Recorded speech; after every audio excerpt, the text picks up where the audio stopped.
Hello and welcome to Wisdom Bites. Hope you're well. Thank you once again for joining us. Very much appreciated. And in today's video, I'm going to show you exactly what we can expect in the next bull market based on what's happened in the previous cycles. And I'll use the Fibonacci retracement to show you the exact amounts to expect within the next 24 months. And I'll also be showing you the 60-day cycle and where we are. I've actually imprinted the 60-day cycle onto this chart that I've been showing you, not just only on Twitter, but in the last few videos. And I'll also be telling you about what's happened to the Hikake pattern, because this last week was the final week of the 6-day candle pattern development that we've been going through over the last many videos. So if that sounds interesting, then get yourself a cup of tea, sit yourself down, eyes on the screen, and let's get cracking.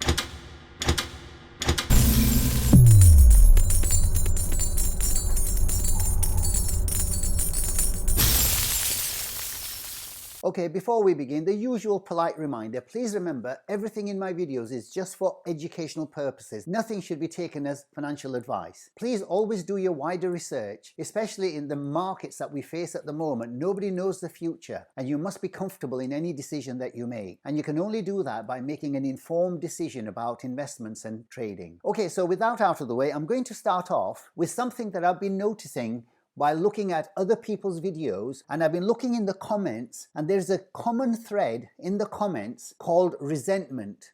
There seems to be a lot of resentment towards Bitcoin and what it's done to people as it's been coming down over the last 12 months over here. You see, the problem is, what we've done is we've gone from the euphoria over here of expectations to go much, much higher towards 100, 150, 200,000, and the disappointment as the market's been coming down, and the realization that we're not going to be going up here, but instead we're going to be coming down here. And at every point of a relief rally, our hopes have been dashed over and over again, to the point where we are now here at around 16, 17,000, and people are overwhelmed with a sense of resentment towards Bitcoin. And I thought I would use that topic and apply it not just to Bitcoin, but also to the wider world, because there's a big lesson in that. There are two quotations I want to give you.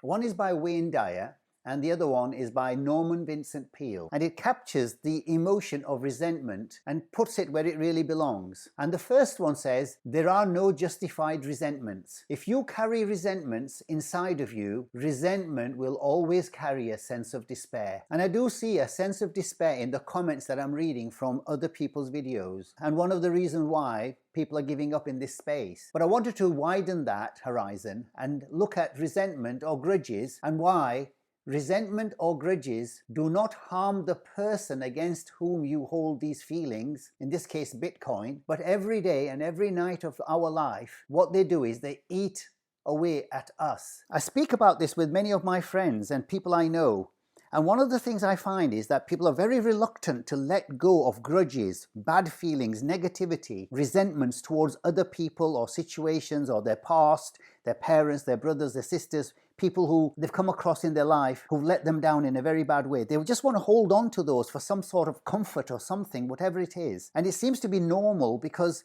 everybody does it. And when these people share those feelings and thoughts with their friends or have you, instead of stopping them in the tracks and telling them that this is not a good emotion to have, because they themselves have these similar types of grudges and resentments, what they express is empathy to the person discussing them. And what I want to do here today is to tell you that you need to stop this. And Wayne Dyer tells the story that he was in a group one time of drug addicts and alcoholics, and there was a sign on the wall which said exactly this: there are no justified resentments in this group. And what Wayne Dyer said to that group that night was, no matter what anybody says to you, no matter what kind of anger comes directed towards you, no matter how much hate you may encounter showing up in your life, there are absolutely no justified resentments. Now, a lot of people will not agree with that because they feel they have a right to feel resentment because they've been wronged. And it's a very strong emotion. So what this really means is that you want to carry around this resentment, but when you do,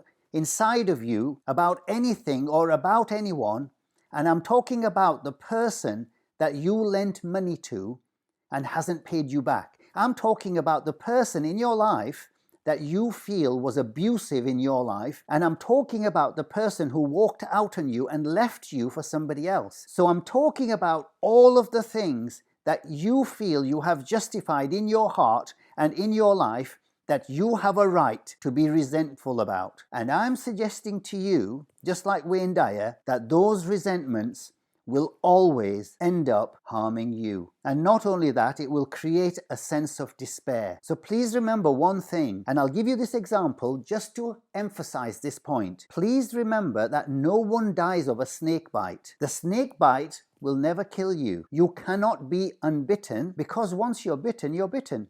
But it's the venom that continues to pour through your system after the bite that will end up destroying you. So please tell yourself and decide with conviction that you have no justified resentments. Okay, so once you get that resentment out of the way, you can take away the negativity of what's going on with Bitcoin, and that will allow us to actually find the signals that we can then identify on the way back up here. And the reason is that when we eventually do this over here, that resentment on the way down will carry on in here, and you just will not be convinced until it's too late and we're up here at around about $30,000-$40,000. So I hope you like that message. I know it's not very popular and people want to cling on. It's a comfort, I understand that. It's a comfort blanket. Okay, so going on to this chart, I've been showing you this chart now for many videos, and it really encompasses everything what's going on. So this was our 60-day cycle start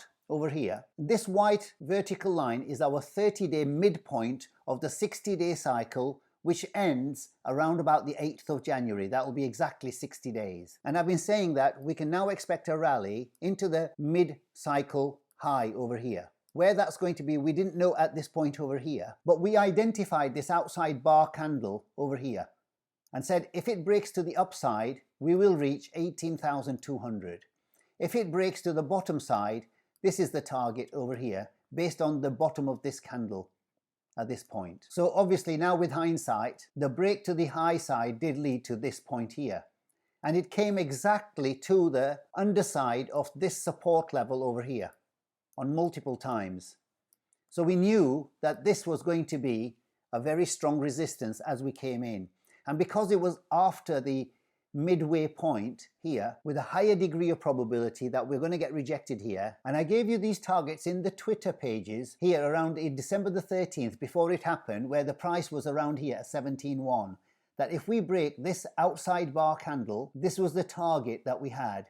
And then it went on to hit exactly that target once we broke away from this outside bar candle. Then after that target was met, I did say here I would be expecting a strong resistance at 18,200. And then I went on to say that we're now retracing back towards the $17,700 mark, and that we're now in the second half of the 60-day cycle, which increases the chance of a higher second bottom into the cycle bottom around 8th of January.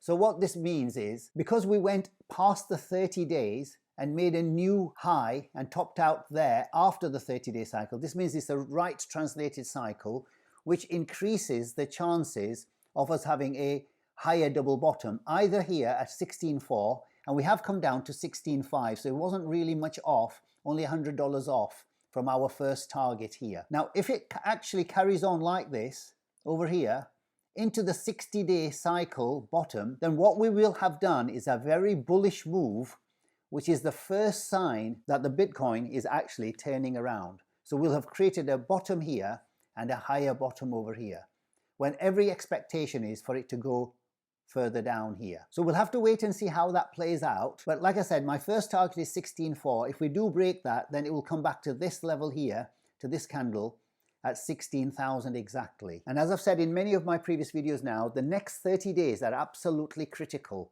If we can make a higher high at the end of this cycle over here, that would make a very bullish move to turn around to the upside. Otherwise, it may well be that we make a lower high over here. Then we would probably need another cycle, a 60-day cycle into March, before we do this and double bottom. So only time will tell, but these are very critical things to look out for. We're looking for signs, we're looking for turnarounds, and many things in the charts are giving us some clues, but they will only be confirmed with the price action as it plays out into this 60-day cycle end here around the 8th of January. But please remember that now that we've used the old support over here as resistance, then when we do come back up here again, this is going to be another point of very strong resistance. So do expect a rejection and before we move higher. So this 18,200 to 18,500 level will play a crucial role to break out of on the reversal of this bear market. Okay, moving on to the Hikake pattern, and I said that this is a 6 candle pattern over here. And it looked like it was developing, i.e. an inside bar candle with this one, leading to a lower high and a lower low to set up this Hikake pattern here, that within the next 3 candles, we needed to break above this level here, 17,170.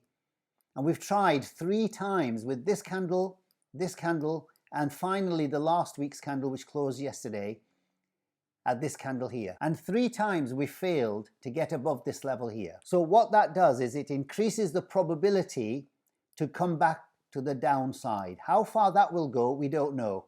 But these are the levels we need to look out for. The 15.4, which would then create a new lower low in this bear market. And those with a discerning eye will have noticed this nasty looking snake here, which is going to bite us where it really hurts. So what we've now got is an upper shadow, a very long wick at the top, followed by a smaller body at the bottom, which means a rejection of higher prices over here at 18.2. This should weigh very heavily on the price over here.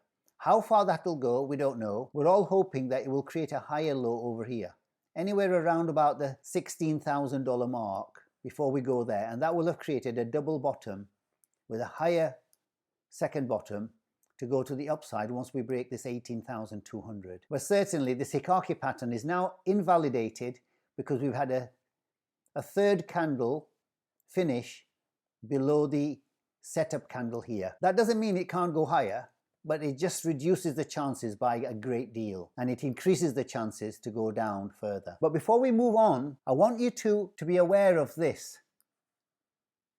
The price has made a lower low from here down to there, whilst at the same time on the MACD it's made, which is the same as the RSI. So what we have here is a bullish divergence. And so that should help cushion Bitcoin not to go much further than the 15.4 over here.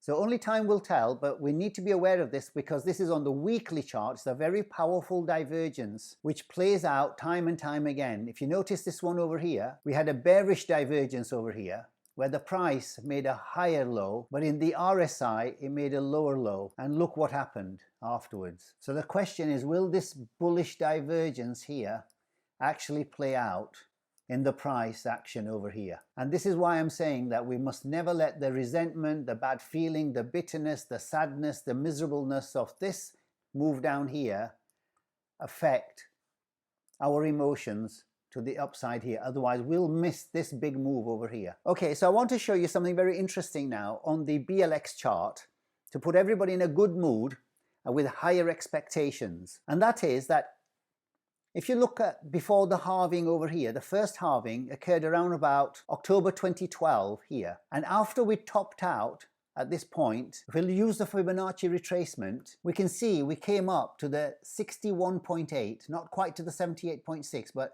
at least to the 61.8 level over here, before the halving. Before the next halving over here, once we topped out at the end of the first cycle, if you do the Fibonacci retracement here, you'll notice that before the halving, the second halving, we came up to the 78.6.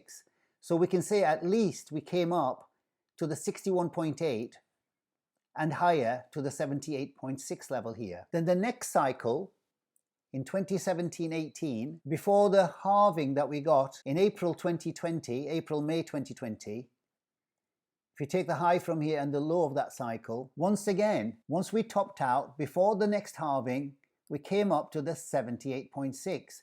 So what we can categorically say is, we went above the 61.8. That was the minimum. So in the first cycle, before the first halving, to the 61.8, second halving 78.6, and the third back to the 78.6 again. So what we can say here is that if that was to continue, and we have no reason why it wouldn't continue, because this is Bitcoin, and this is what it normally does. It follows previous patterns, previous fractals. So if this was the high at 69, and our halving is around about March, April 2024, so within the next 18 months, if you take the Fibonacci retracement here, then based on previous patterns, we should at least come to the 61.8, which is at 39,100 to 41,000. So let's call it 40,000 before this halving here.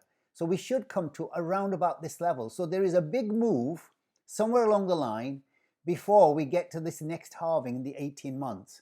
And the question is, are we going to be on board this Bitcoin train in the next 18 months? Or are we going to miss most of it because we're not mentally prepared for it? Because if you get on board about at 30,000 or 35,000, you're just going to get a little bit of it over here before we make another big move to the downside, because this is what normally happens. If you look over here, once we make a big move, there's always a big move to the downside as well. And this is one of the reasons why I've been hammering this emotional point about resentment and bad feeling and negativity. We mustn't let that ruin our increase that we should be expecting over here. Okay, so we'll leave it there. We don't want to overcomplicate the message that's going on in this chart, but I want to leave you this video with a very strong quotation, once again from Wayne Dyer, and that is that always remember, you cannot always control what goes on outside of you, but you can always control what goes on inside. So I hope you found value in the video, and if you did, then please do remember to like and subscribe and to turn on the notification bell. And if you have any comments, questions or suggestions, leave them in the comments below. And if you want to follow me on Twitter, where I'll be posting developments on the candlestick patterns over here, as well as some quotations to help us in our own life as well on a wider aspect, then I'll leave the link below every video and you can join me there in between the videos. Okay, until the next time, take care, stay safe, and I'll see you in the next video. Bye for now.